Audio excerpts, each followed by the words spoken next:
Peter, welcome. Thanks for being here. Thank you so much for having me. Nice to connect. I am very excited to chat with you. I think ever since sharing kind of my own inner emotional journey recently, I've gotten a lot of questions related to that. And I think you're going to have some wonderful insight today. And before we jump into the specifics of that, I have a note in my show notes that you were once rear-ended by someone and followed him and pulled him over, and he was drunk. And then you actually, seems like a really cool story of how that played out. I think it also speaks to your personality. So can you tell us a little bit about that story? I can. That was a while ago, but it was actually a very touching story. I was actually on my way to a date, and I was running a little bit late, and I don't know how it happened, but I was just on the 405 in LA, and I missed my exit. And I'm somebody who loves to honor my word, and certainly if I'm on the way to meet, a date, I want to respect time. And so I missed my exit, went to the next one, turned around, and so now I'm a little bit heavy with the right foot, trying to make up time. And I'm probably doing about 85, which I don't advise for the kids at home. But, I wanted to try and get to my date on time. And out of nowhere, I just suddenly get rear-ended. So the fact that a car has gone into the back of me obviously means that they've got to be doing a serious speed. Sorry, my landline never rings. Anyway, so I don't know if that's is that obnoxiously annoying? It's okay. Okay. So anyway, as I said, I'm doing 85 because I'm trying to make up time. And then the fact that I get rear-ended, clearly he's got to be doing more, right? So I'm like not what you expect on the highway. So I obviously checked my rearview mirror. Fortunately, it just kind of nudged me forward, but that was about it. And then he suddenly comes around the side of me and takes off. And, I got a lot of horsepower in my car, and I'm like, well, you can't just hit someone and take off. So I follow him. He tries to get off at the next exit, which fortunately was my exit. And he's trying to get past cars, and there's a little bit of a chase. But fortunately, he then pulled in the very first next turn, which was just like some deli, and was in the parking lot. And I made a point of getting out of the car very quickly, so I was first, so he could hear my voice. You never know in LA, like, who's packing heat, and like the guy's just hit me, so he doesn't know what I'm going to say. So I just immediately tried to sort of disarm the situation by saying, hey, everything's okay. My name's Peter. And so he got out and we started chatting. I said, hey, dude, are you okay? And he's like, yeah. And he said, I'm sorry. I said, you can't just hit people and take off, Let's just check the back of my car. Fortunately, there really wasn't too much damage. And I said, we got to trade insurance. And then at that point, I could tell he was a little bit not quite with it. I said, have you been drinking? And he said, yeah. And I said, okay, can you get someone to come and pick you up? I can't let you get back in the car. And so he called his wife, and we're trading papers. And as he's pulling out his insurance from his wallet, a ring falls out and hits the ground, and he's, scrambling to try and find it. I said, is that your wedding band? He's like, yeah. And then I could see him sort of look solemn, and he's, he said, things aren't going well right now. And I said, I'm sorry to hear that. And hey, we got chatting, and I said, look, can you please call me and let me know that you got home safe later? So he did. I was on my date, whatever. And he's just so appreciative. He's like, I don't know who you are. You're like a guardian angel. He said, like, someone else would have arrested me or called the police, and he could be in jail because he's, DUI. And so anyway, we met actually a week later for lunch, and, just so I could support him. And he was telling me, like, he's drinking about 70 units of beer a week, so like 10 beers every day. And he was just coming back from a Super Bowl party in Vegas, but he was nervous because he had to get to work, and things aren't good with his man. There's just a lot of stuff going on. So it was just a very touching story because I helped him to see, why he was drinking. And obviously that wasn't supporting his dreams and desires. And he and his wife got back together. They ended up buying a house, and he quit drinking. So, I don't suggest people do that. Like, I'm a bit of an anomaly in my ability to help people, but for me, it was a very obviously gratifying story. So. That's so beautiful. And I love, because of your perspective in that situation. Someone actually recently asked me, if you had to get hit, like if your car was going to get hit, would you rather it be a friend or a complete stranger? And my first instinct was, I think I'd rather a complete stranger, because many of us leave childhood with maybe having gotten in trouble for making mistakes, And Yes. like that would be very severely potentially triggered in a situation like that if someone hits you. And I was like, what a beautiful opportunity to show someone love, because they would have been in this emotional state. And Yeah. obviously not an ideal situation. You don't ever want your car to get hit, but I love that you did that and you were able to help someone and show love in a situation when many people would have reacted with just anger. And like I said, I think that speaks to your personality and is certainly illuminating of your life work, which is what we're here to chat about today. So to Yes. start broad and kind of dial down from there, you talk a lot about freedom. And I know Yeah. we're going to get into that concept, but what are some of the blocks that things that keep us from having freedom in our life? And maybe as part of that, a definition of what you view as freedom. Gosh, there's so many blocks, but I mean, predominantly, without sounding too esoteric or philosophical, the main thing that blocks freedom is who you think you are, right? So the persona, the personality, the identity, people are basically constructs of language based on what they've inherited over time, what they heard mom or dad say, and what teachers said, and you can't do this, and you're not that. And before you know it, you're an accumulation of all of these different narratives that become the constraint to the freedom that I assert you naturally are. So it really is, one of my jokes, I tell people I don't help the person, I get rid of the person, which doesn't sound too compassionate, but it's the greatest gift I can give anyone is to, that quintessential, how do I get out of my own way? So that's really the main obstacle to freedom is the fact that you think you're someone, and that someone you think you are is a compilation of limitations and constraints. That's such an interesting concept. And I'm curious where those come from. Like I can think in my own life of obviously some of those seem to come from, like you said, parental expectation. But it Yeah. seems like my own journey the last couple of years is realizing how much, at least I didn't know for a very long time and still am learning who I actually am and where Yes. I'm actually going. It seems like we enter adulthood often with a picture in our head of what our life is supposed to look like that maybe Yeah. we didn't really form. I think maybe we didn't get to paint that picture often. Yeah. But can you speak more to the roots of some of these and where these originally come from? Yeah, for sure. I mean, everything stems from childhood, but there's a subtle distinction, which is subtle but profound, which is, people are under the impression it's because of what mom did or dad said or what a high school teacher, in terms of berating someone at school, that event is the cause of someone's constraint, right? That's traditional psychiatry or psychology, or when someone is helping us, even life coaches and therapists, they'll listen to someone's story and go, oh, well, yes, it's because, your dad said blah, blah, blah, and that's why you think you're not good enough, right? It's sort of a very cause and effect, simplistic way, I think, of trying to reconcile why somebody has these deeper fears and insecurities. The way I look at it, which I assert is one of the distinguishing parts about my work, is that actually those constraints were there already. So this is where it becomes a little bit more esoteric, but I'm asserting that we arrive as these spiritual beings and we are confined by these beliefs of inadequacy, insecurity, or scarcity. And then life is simply the catalyst to trigger them, to turn them on so that then they become, active versus dormant. So it looks like, yeah, it's because my mum favored my older sibling and gave them a lot more attention that therefore I felt I wasn't as special. And then there was the compensation for that of being a people pleaser or going, to work too hard to become a perfectionist, always trying to garner, the love and affection that I never got, but my older sibling got. But I would say it's not because mum gave the extra attention to the sibling. It's really that, yes, that may have been happening, but you curated that so that you could look at what you arrived with, which is the deepest seating belief that you weren't as valuable. So that's where life to me is that gift that will expose where we're actually confined. So it is in the formative years, but not in the manner that most people interpret. Can you share maybe an example of your own life? I know from your bio that you lost both parents at a pretty young age. Yeah. Can you share maybe how that impacted you and maybe also some of the common ones that you see? You've worked with so many people, but some of these common constraints that come up?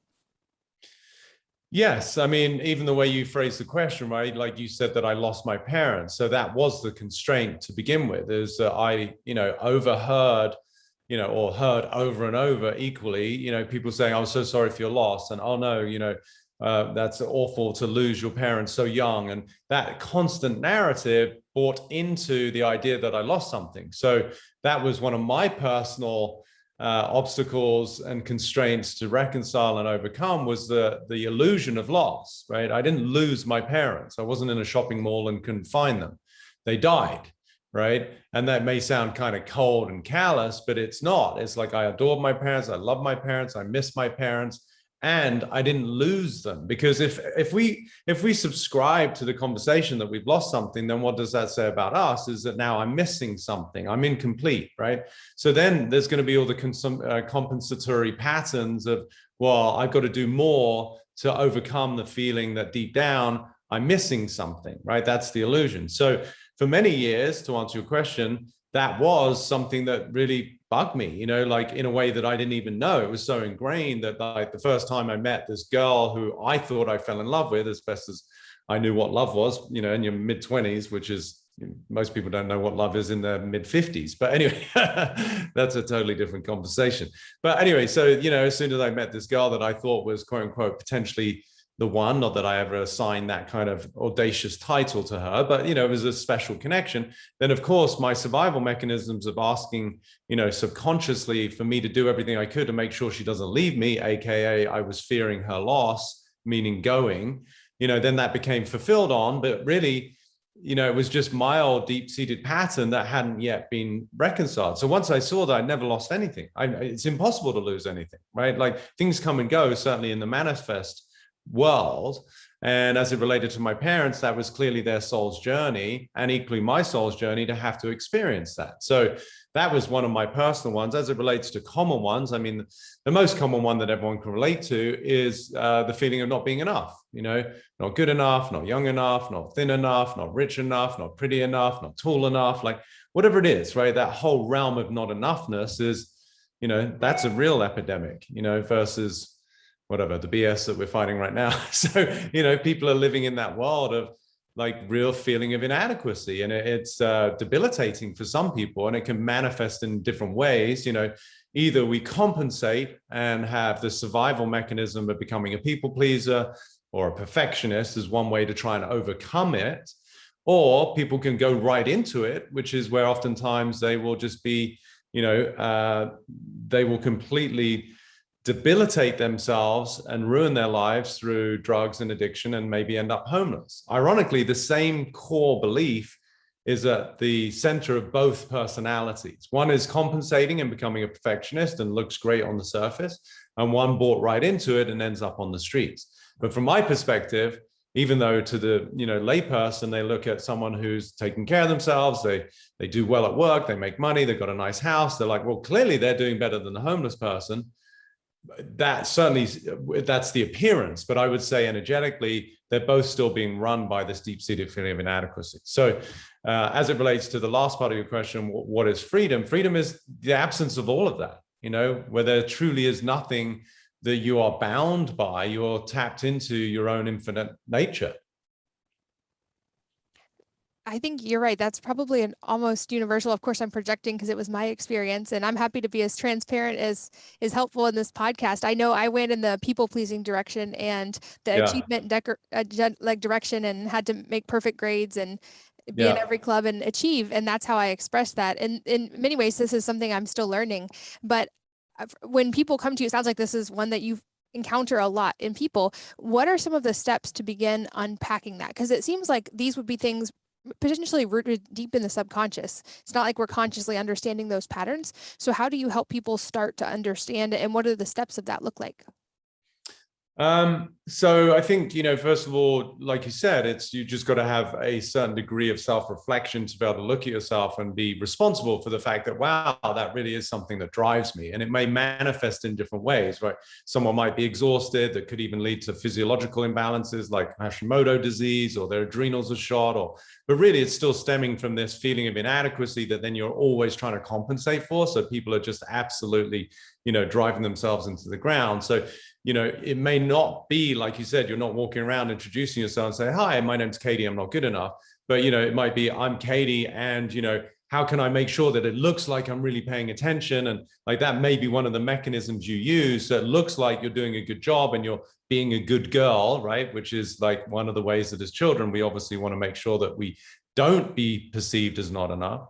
So it's first of all recognizing what are the behavioral adaptations so that you can be responsible for that. And then we want to reverse engineer it and go, okay, well, if we were to look at it objectively, what kind of person would adopt that behavior, right? So you can almost look at it, okay, well, if you're looking at yourself as a people pleaser, what must that person think about themselves if they feel the need to be a people pleaser, right? Because it's a compensation. It takes a lot of energy, or what I call efforting. People are always efforting, they're grinding, right? But the grind is the mechanism by which we're trying to overcome what we already believe about ourselves, which is why fundamentally it becomes futile. Because if you think that you're not enough, and then one of the ways that you adapt to that is being a people pleaser, then what you're actually doing is you're just reinforcing the fact that you're not enough, right? So you're not going anywhere.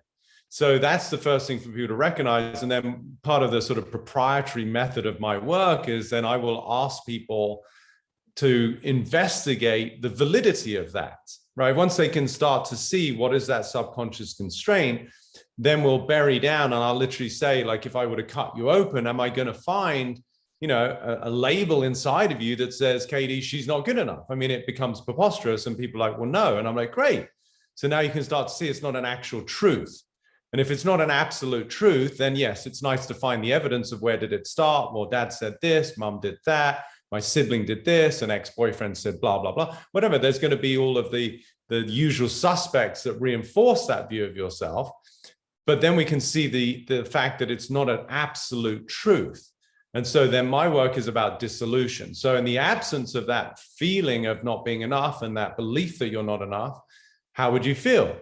Now, everybody immediately is like, oh my God, I feel so relaxed. I feel free. I'm like, there you go. That's my product, right? So I don't solve problems. I dissolve problems is what I tell people. So it's removing the constraint by recognizing the contributing factors to it, seeing the absolute falsehood of it, and then discovering what would become available to you when you see that that's not a truth and it's not who you are.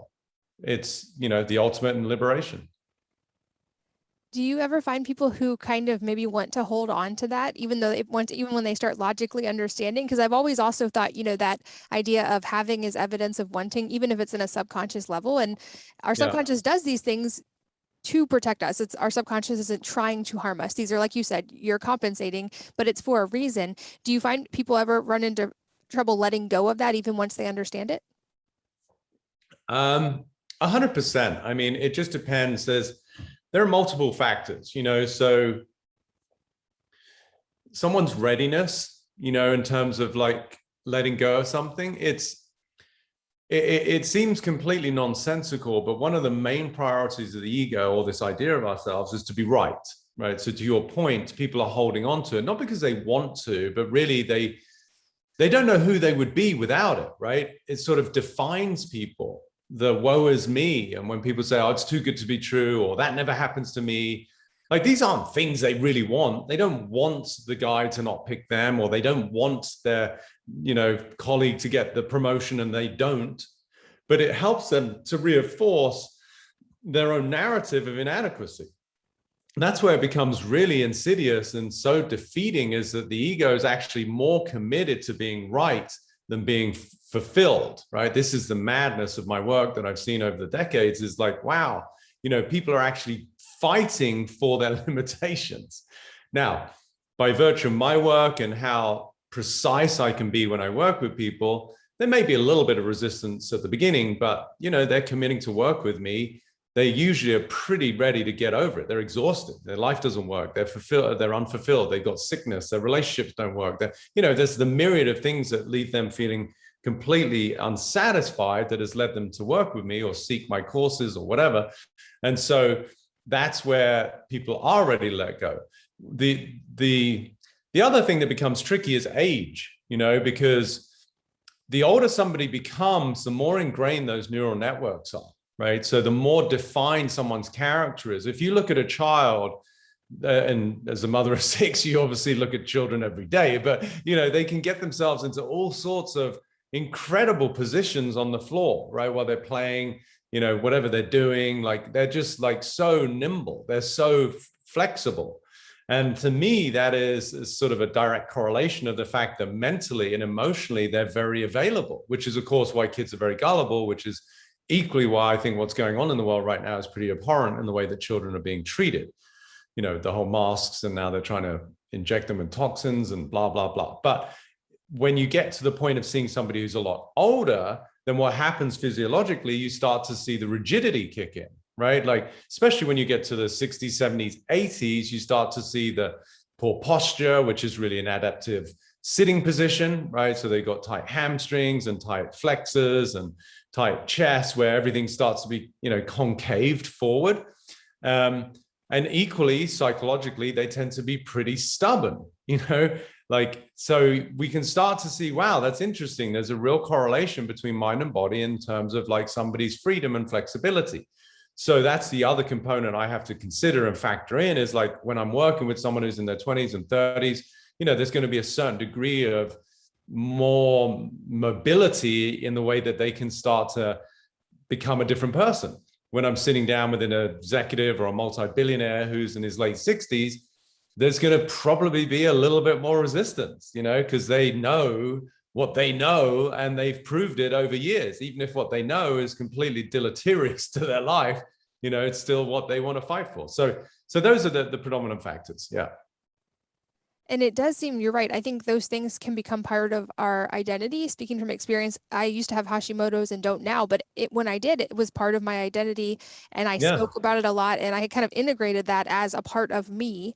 And I think there's also that human desire to be right. And that's fascinating that you brought that up as well. You have mentioned a couple ways that obviously past interactions can inform our future interactions as well. And is there a distinction in your work between maybe more of those childhood patterns that we wouldn't think of as trauma necessarily, or if we did think of them as like little t trauma, versus working with people who have an acute identified big T type of trauma, and how that plays out? The distinction between the two of like little t and big T, that's the question? Yeah, and how those, do they work out differently in your work, or are they kind of a similar process? Got it. The process is the same, right? The degree to which somebody maybe needs to be held or loved or seen can vary, right? So the extent to which the trauma is, we could say, as using your term, capital T, like it's sexual abuse, it's physical abuse, is oftentimes simply the degree to which it becomes more believable for that person, right? Whatever it is they're believing, that I'm worthless, right?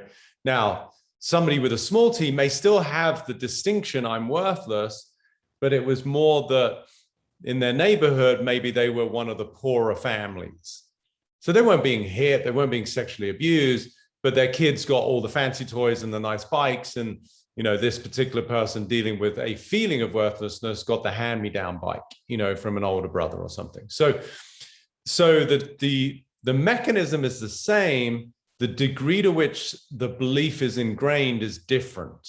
So if there's a capital T, there tends to have to be a little bit more of a visceral experience with the work, meaning there may truly be some sobbing, like not like the person who's little t might have shed a tear and go, oh my God, I've done that for 40 years. And they start to, just audit their life and realize how many opportunities they've let go or relationships that didn't work because they didn't allow themselves to be valued by people, and that can be sad, and they might shed a tear and have some remorse for their life, even though that's not their fault, right? This is all subconscious. So there's no guilt or shame around it. Conversely, the person who's had real trauma, it would benefit them in the healing process beyond the psychological understanding, which is what I teach them. Invariably, there is a much bigger release, right? There could be body shakes. They might be nauseous. They might actually find that, they just feel like they don't want to go out for a few days. Like there's a little bit more to process on the physical level too. So that's usually the big difference that I see. Got it. And in my research of your work, I've seen you talk about the first step of the healing process is acceptance. Can you elaborate on that and kind of how you work with people in that and learning acceptance? I would guess that even alone, that might be a thing that's potentially tough for some people. Very tough, and especially even in language, you hear people say, oh, I shouldn't have done that, or they shouldn't have done this. And so even the way that we use linguistics, there's this sort of energy of judgment as though things from our perspective, were wrong, right? And I'm not denying that there are certain things in the world right now that I certainly don't condone. There's a lot of vile behaviors, but to subjectively say that shouldn't have happened or I shouldn't have done that, then what happens is now we're in this position of resistance to life. So wherever there's resistance in life, there is going to be suffering. That is an inextricable connection. So if someone doesn't get to the place of acceptance, and that's why I'm saying the first position, the first place to start, certainly in any like profound healing, is you just got to accept where you're at and what's happened. When people don't complete or like fully allow their history to be the way it is, then they're carrying that quintessential baggage, right? It's like, oh, well, that shouldn't have happened. Then that was terrible. And my mom and this, and my dad and that, and my ex-husband or my ex-wife, da, da, da. Now you're actually in conflict with your history, and there's no reconciliation from that, because guess why? You can't change it, right? Like history is history. Everybody's past is the way it is. That's why one of my most common quotes that will be, in my upcoming book that'll eventually come out at some point, but, that a lot of people kindly share on the social media platforms, as I say, what happened, happened and couldn't have happened any other way because it didn't. And that's become one of my most popular quotes because people find so much relief from it, realizing that they equally have had some sort of judgment about their history and they were in, non-acceptance. So if you don't accept where you are, then, there's nowhere else to go because you're still holding on to something. So that's why acceptance is pivotal. And yes, it's not easy. I mean, because like you said, even for yourself, Hashimoto's, you were somewhat defined by it. Whatever it gave you as some sort of payoff, right? You got a little extra attention. You had a little bit of a get out of jail free card because you could use your fatigue as an excuse for things. And, human egos are slippery. They'll come up with all sorts of justifications, right? So, but until such time you accept it and then become responsible for the circumstances of your life, there's no power to move forward with anything else. And you mentioned the word judgment, and that seems to be a thing that comes up also for a lot of people, the fear of judgment or the feeling of judgment from other people and how they played that out in their lives. How do you handle that with people that you work with? Quite simply, I say no one's ever judging you apart from yourself. They're just saying something. Right? So, again, I try to simplify things so that people really get it. And it's very liberating when you realize that, the only person that's actually been judging you in the form of harm is yourself. Right? Again, one of my quotes, I write in quotes. Again, these will, be in my book. I say that other people's words can only hurt you if you already believe them.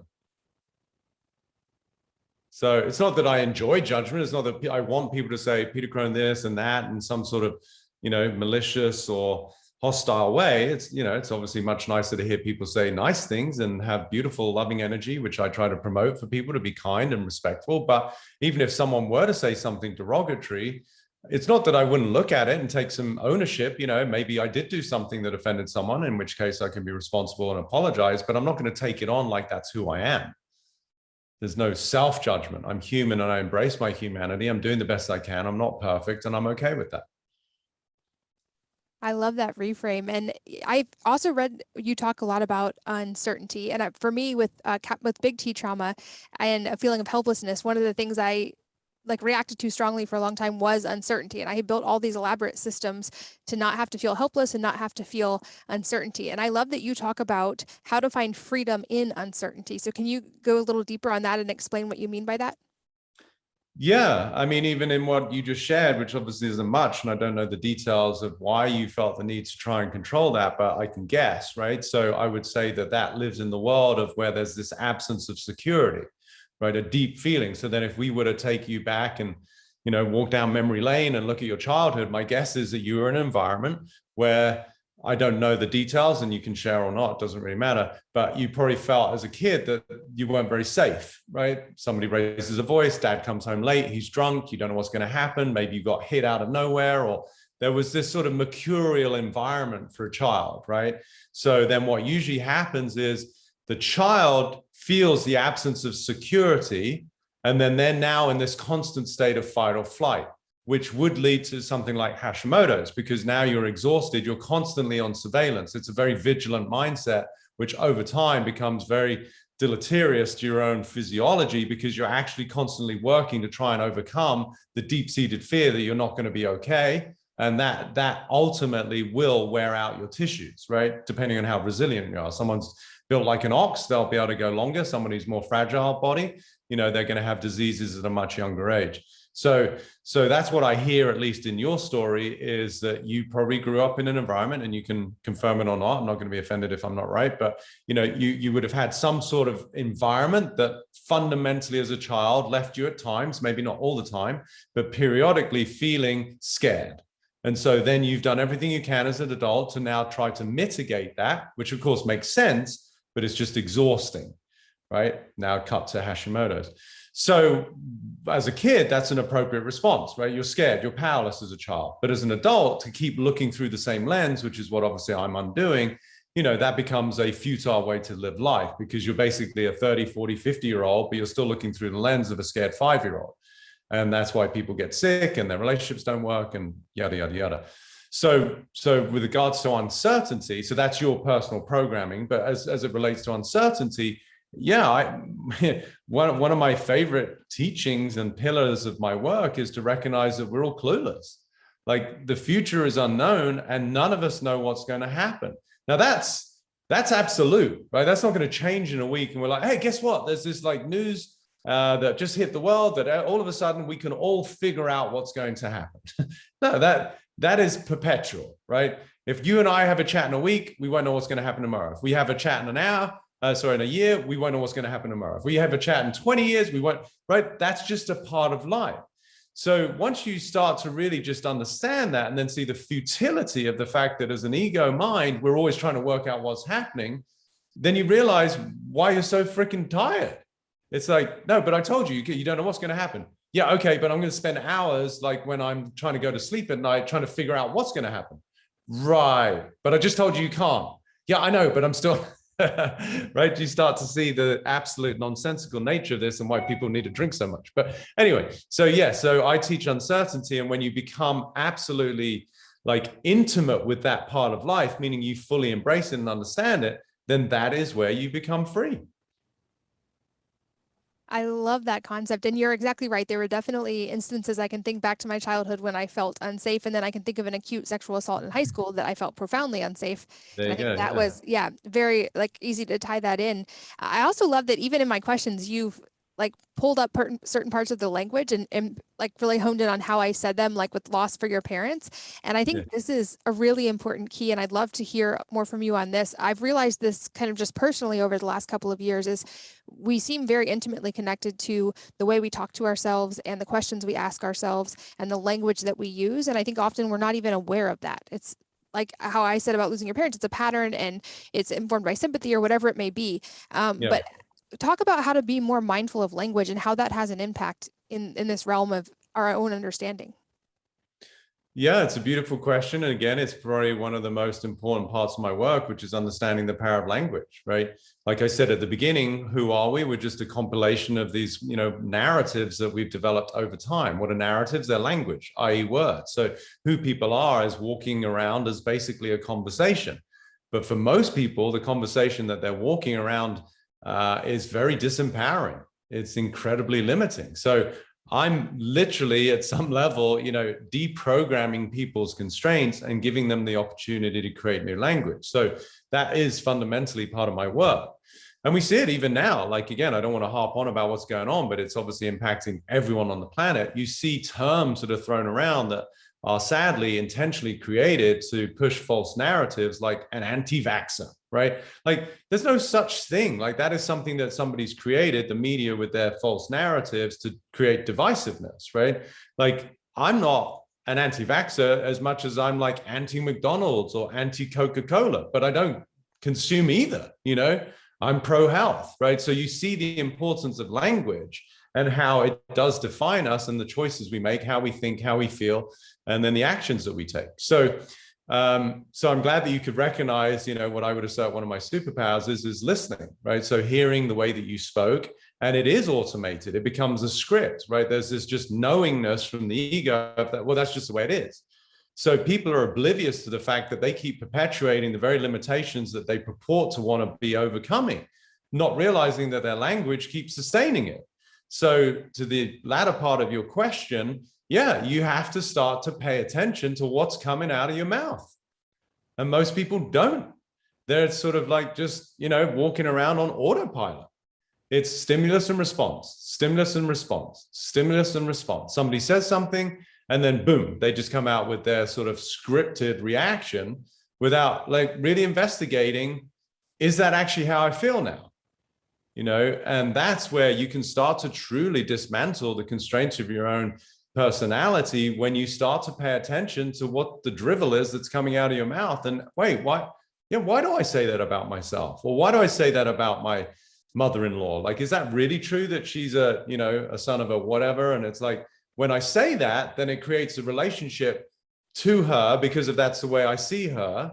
And then that's why I get frustrated. But maybe if I got to know her, perhaps she's just scared and she feels threatened by me, because her son was her only child and she felt very close. And now I came into the picture as a woman and married him. And so she feels like the love that her son used to give her is now being, sort of prioritized towards me. And so she just feels hurt. So if I understood that dynamic, I'd have more compassion versus judgment. But if I continue to have a dialogue about that person, then I'm stuck in that relationship, not because of them, but because of the way I relate to them.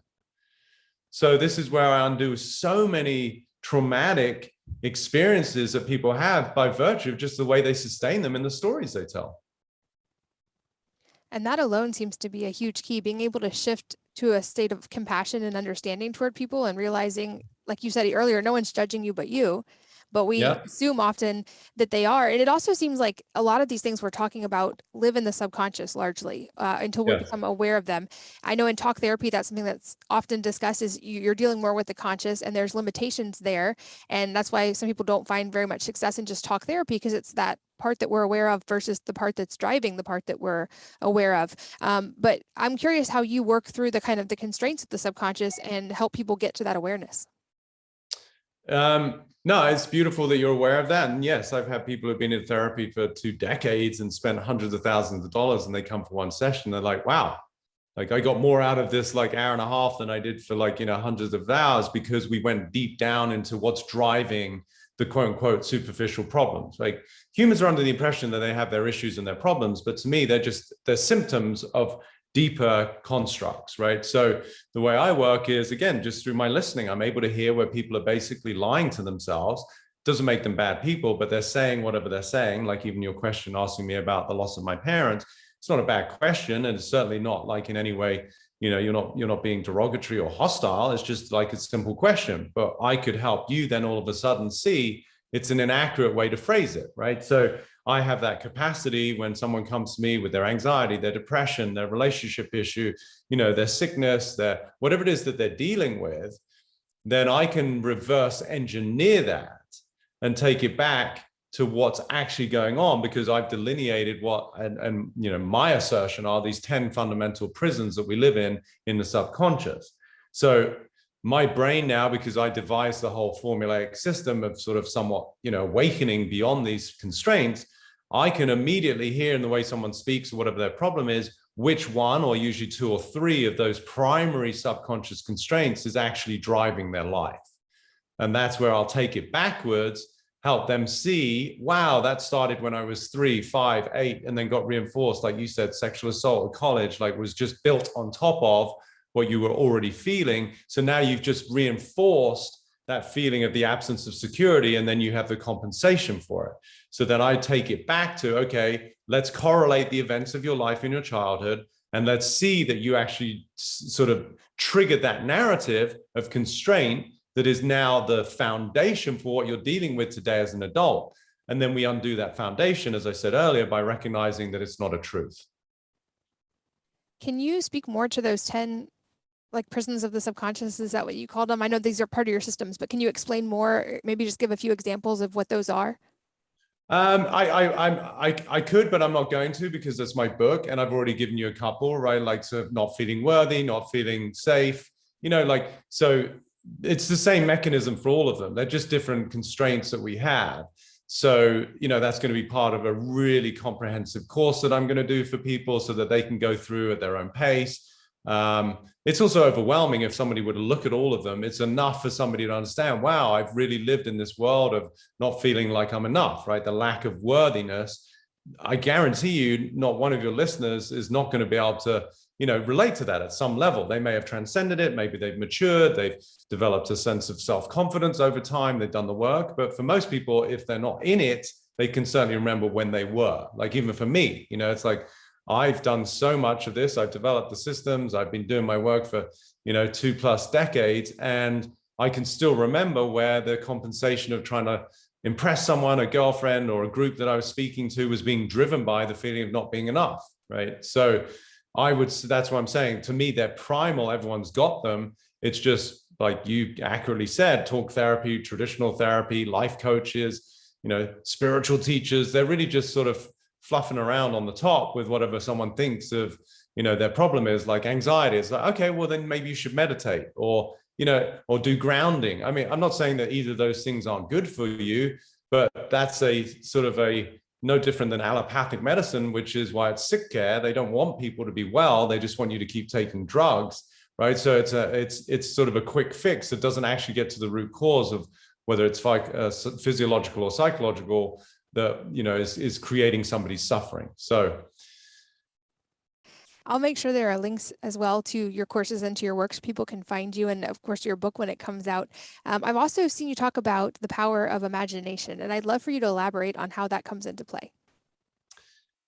Yeah, I mean, I think this whole construct really is dependent on imagination. It's just that most people's imagination is pretty shitty, right? Like, I mean, and I'm not talking about its capacity, but the content of it, right? So as I was speaking to earlier, like when someone says, oh, this is too good to be true, or this will never happen for me, both of those statements are imaginative, right? They might have evidence from their history that allows them to feel like that's the way it is, but it's not a truth. They're actually creating that. This is why, again, coming back to language, when you declare something, it's a form of imagination. Like when you say something, you're basically creating an existence. Like even as I was using the example of like the wife and the mother-in-law, it's like, that's imagined that she's, a pain in her ass or whatever. Like that's, but in her world, that's a reality. No, that's an imagined view you have of another human being who's doing the best they can. I'm not saying that they're angelic and that they treat you like gold, but to say that is an imaginative statement. It's just one that is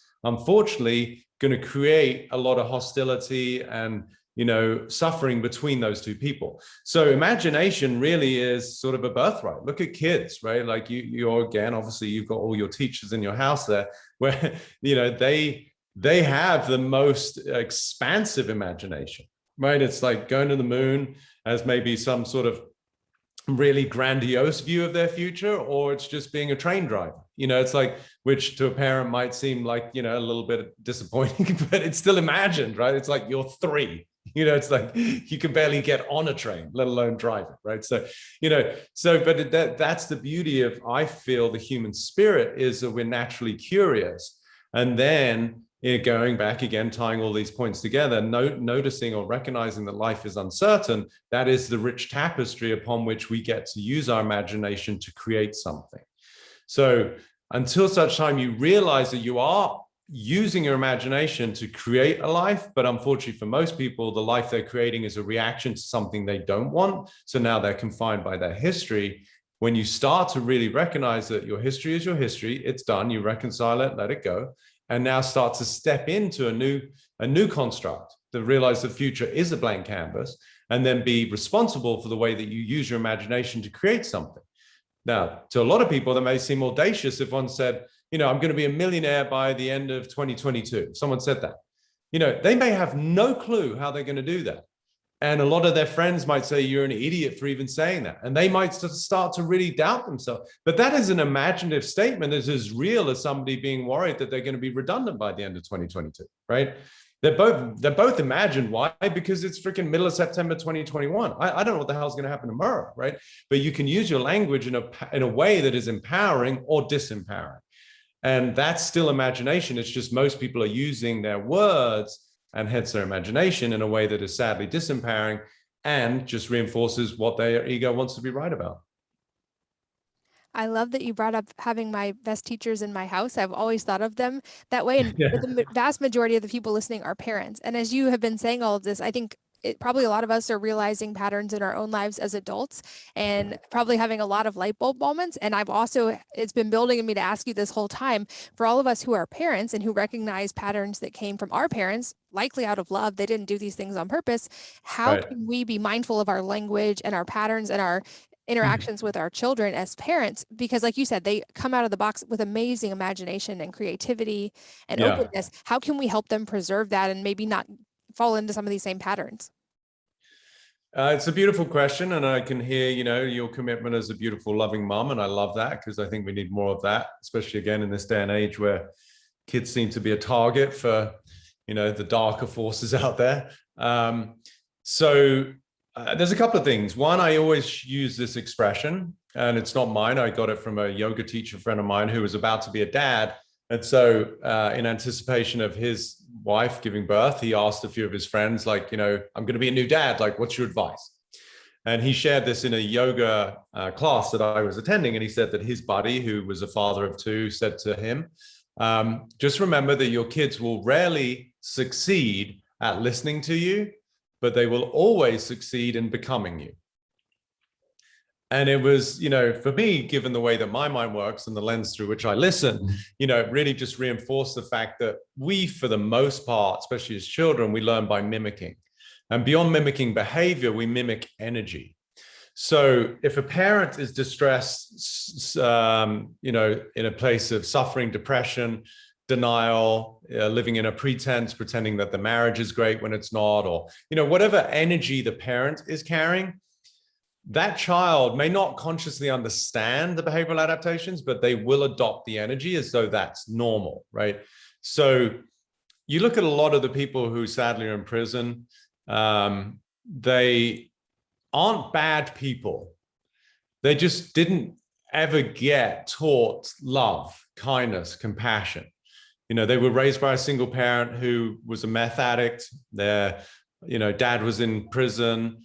And the only semblance of communion or community they got was with the local gang. So they weren't being taught any sense of self-worth from a parent because the parent didn't have any themselves. And yet their means of forming a sense of belonging was that they had to sell drugs and perform crime to bring their sense of value to the gang so that they could have just hold on to some sense of companionship. So that's all they learned, right? So that doesn't make them bad people. It's incredibly sad, and why I love to help whoever I can and bring compassion to the fact that everyone's doing the best they can. But, so for the parents out there, recognize, hopefully all your listeners aren't in such, awkward or difficult situations, but who are they in terms of their relationship to themselves? Are they coming from a place of freedom? Are they coming from a place of self-worth? Are they coming from a place of kindness and compassion to themselves, doing the best they can? A lot of parents, especially mums, just get such a bad rap. And it's like the amount of judgment that a mother particularly will put on themselves. And then the concern for, am I doing the right thing? Or the fact that you just had to quickly go to a drive-through just to get your kids some food, even though psychologically, it's not the best food. And then you berate yourself. It's like, sometimes you just got to do what you got to do and just get rid of like the overcritical self-analysis that's beating the shit out of yourself. So that's one part. The other part is just,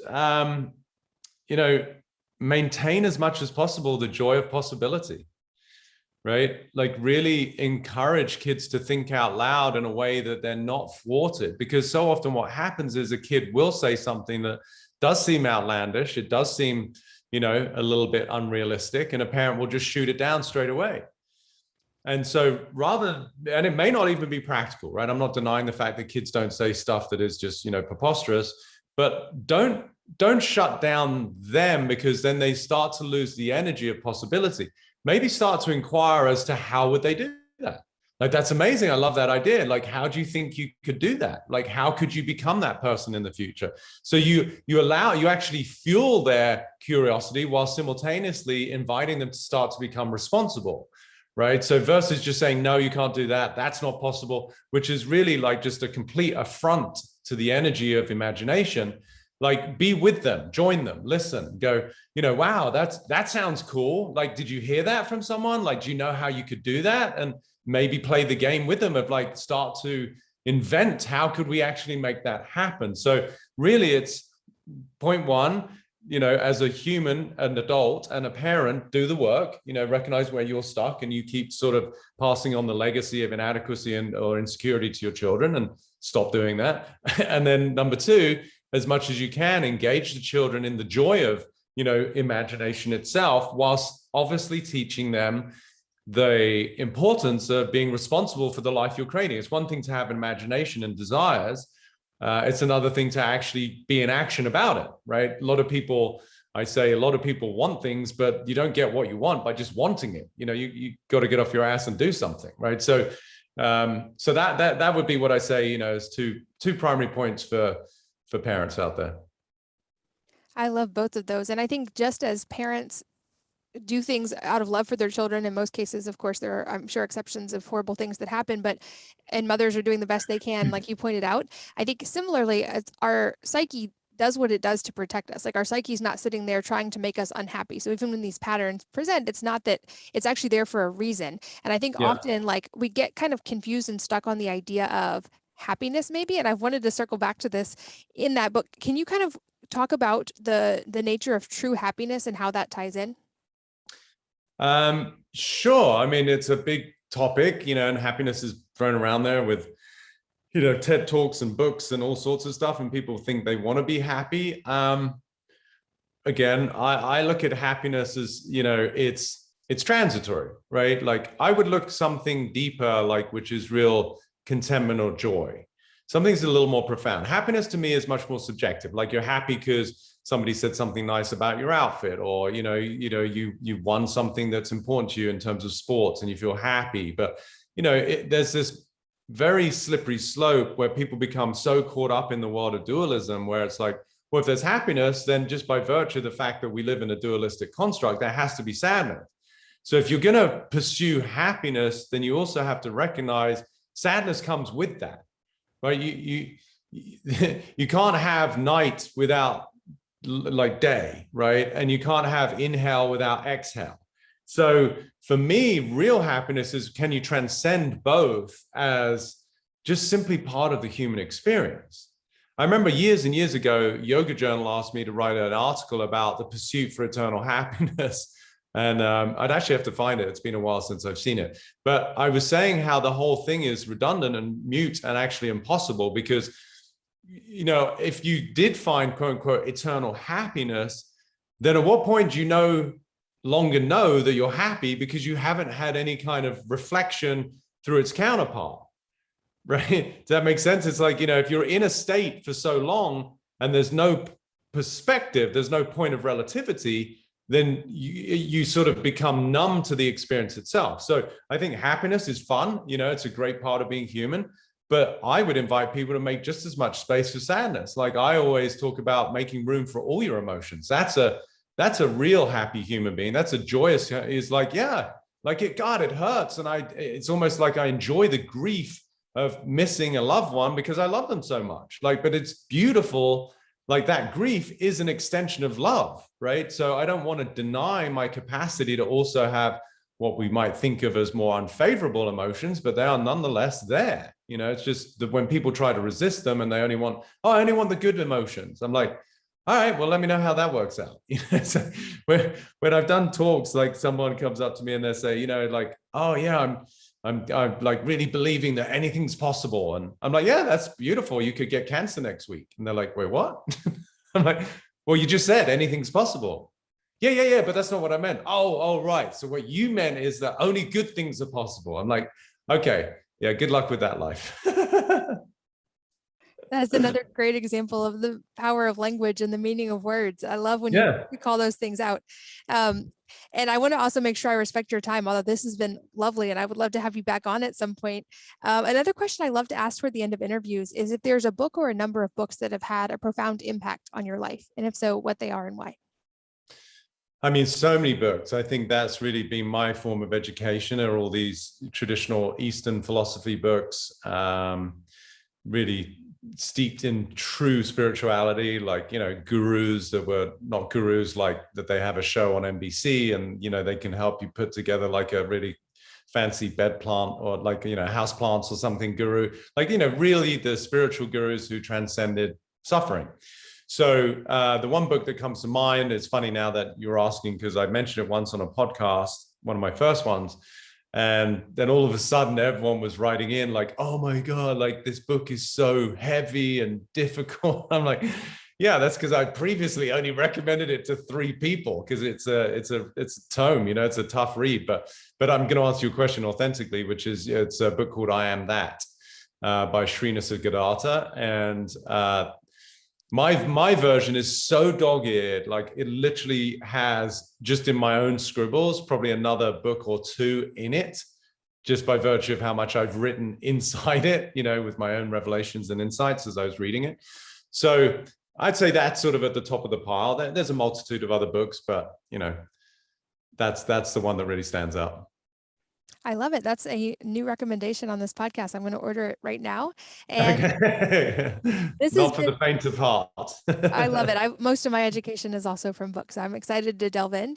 And Yeah. for people listening, I'm guessing you probably struck a deep chord with a lot of people today. For people who want to keep learning more and to hear more about your approach, where's a great starting place? Good. Well, I hope so, and I'm always, humbled by the opportunity to share my work on platforms like yours. So thank you for having me on, and I equally am flattered by the people that take time to listen. So thank you, listener. They can find me on Instagram, Peter Crone Official, and then my website is just my name, petercrone.com, Crone. And then we do have Facebook. I think it's just Peter Crone, the Mind Architect. So yeah, love for people to jump in and join us and follow. And, I tend to put out just content versus selfies. So there's usually some value in my feed versus like, hey, look at me in front of a fancy car or something. Not my style. I'll put all those links in the show notes for you guys listening while you are driving or exercising, wellnessmama.fm. I also have a recap of our conversation here so you guys can find Peter and keep learning more. But thank you so much for your time. I know that you're very busy and I very much enjoyed this interview. Thank you. You're welcome. Thank you for having me on. And hopefully now you can be a little bit more at peace as it relates to your environment and not having to control things, which you probably had to learn with 6 kids anyway. They have been my best teachers, absolutely. And as always, thanks you guys to all of you guys for listening, for sharing your most valuable resources, your time, energy, and attention with us today. We're both so grateful that you did. And I hope that you will join me again on the next episode of the Wellness Mama podcast.